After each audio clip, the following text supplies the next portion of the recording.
And before I begin, I want to thank Mum's World for this opportunity to use their platform to raise awareness on Angelman syndrome. This will help families and children that are misdiagnosed, undiagnosed, and hopefully my story can offer encouragement and hope to families on a similar journey, maybe following a diagnosis, a life-changing diagnosis, or maybe they have a child that requires regular medical attention.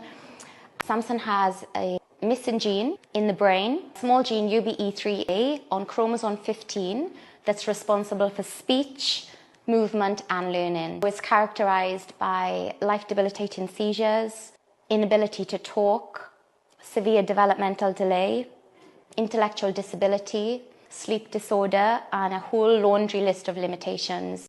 The journey to finding the diagnosis was challenging. We received the diagnosis at 10 months old, but from around 5 months I noticed that something wasn't quite right, something was different. He was very closed off and he wouldn't grab or reach out, he wouldn't have tummy time, he wasn't able to sit up.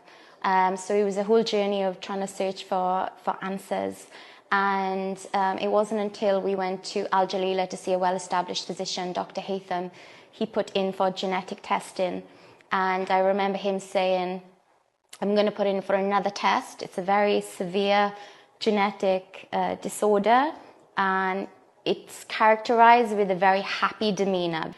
I had this choked feeling that this would be what he would be diagnosed with. I think the waiting time gave me a chance to really think about whatever the diagnosis is, he is still Samson.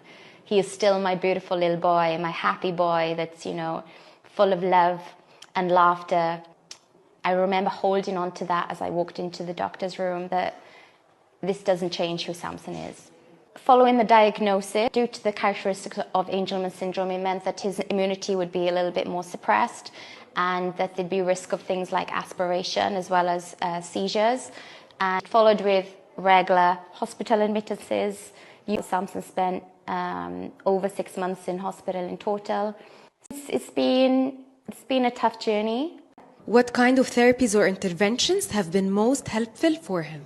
Samson has a lot of therapy. He has chiropractic care, he has occupational therapy, speech therapy, physical therapy. The biggest improvements has been physiotherapy inside the water. He loves water. He's very excited when he gets into water. Any milestone he's hit, he's done things in the water first. When it comes to him being able to sit up and to crawl and to pull himself up and to move along the edge, it's been in water, and I think that's because he feels confident, or maybe because it takes his body weight, or it gives him that sensory input. He has a structured day full of different therapies that will help him become strong to be able to walk and stand. He is learning to use his fingers, so he'll be able to communicate via AAC device eventually. Simple cues, he can understand his name, up and stop and start. It does take a little bit of time, so if I come home from work and I say, "Hi Samson," in my mind, I count 1, 2, 3. Normally it takes him about 8 seconds, and then he'll give me a big, excited welcome.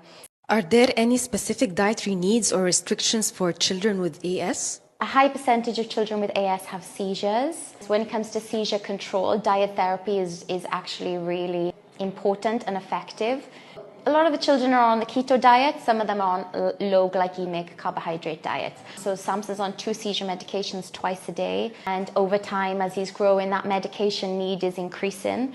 So cutting down his carbohydrates, I monitor his macronutrients every day. I know to give him 80 grams of sweet potato twice a day, and that's his limit on his carbohydrates. It's enough to keep the constipation at bay, but also enough to keep the seizures at bay while keeping him on more of a minimum dose. For a lot of us, if we don't have carbohydrates, we have dampened energy. That doesn't happen with Angelman children. They're very excited, they're very happy. I'd say the biggest challenges of the journey, for me, the sleep disorder. So his brain waves don't slow down like the rest of us. I think we all know that lack of sleep can take us to the edge of our sanity. It can take us to breaking points. I think down the line, the inability to communicate is going to be a lot more challenging, trying to almost guess what he wants and needs. 2.5 years ago, I became a single mum. Biggest shock of my life, but I had no idea how I would even navigate this journey alone, and how I would be able to do it. But here I am. I'm still here. I'm fighting hard for Samson. When I doubt myself and I don't think I'm capable of being able to mother him and help him reach his potential, I've got to remember that, maybe we are chosen to be our children's mum, and that we are equipped and we have what it takes, exactly what we need to be. Even though Angelman syndrome, it happens by chance on conception, I believe that, just like the rest of us, Samson has a meaning and a purpose. And he's meant to be in this generation at this point in time. And if you are on a similar journey, please connect, please reach out. You can do so in the comments or by direct message. What advice would you give to a parent who just received an AS diagnosis for their child? To reach out to someone who has been in a similar situation. Get hope from someone else's story that have been through exactly what you were going to go through. Connect with them, be alongside them, meet up with them. I reached out to the online community. There's an online community for anything you go through. And that's where I got a lot of my hope. And I felt supported, not alone. I felt more positive. It's a very strong and resilient community because the journey is so tough. When I go to America, to the Angelman Syndrome Conference, talking about the cure, one of the biggest impacts is meeting with the mothers and fathers of other children that have also spent a lot of time in ICU, that are also going through the challenges of communication and seizures and receiving that devastating diagnosis. Whatever the diagnosis is, he is still Samson. He is still my beautiful little boy, my happy boy that's, full of love and laughter. I remember holding on to that as I walked into the doctor's room, that this doesn't change who Samson is.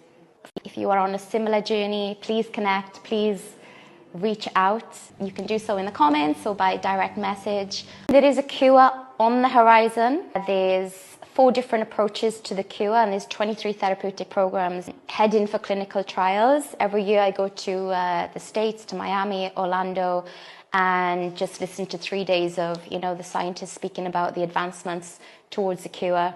Recently, an Angelman clinic has opened in Dubai, and the hope is for clinical trials to come to Dubai. And I do believe in my heart and soul that he will be cured one day. Please reach out if you're going through something similar, or if you've received encouragement on this journey. You can do so in the comments or by direct message on my page. Thank you for listening, and God bless you.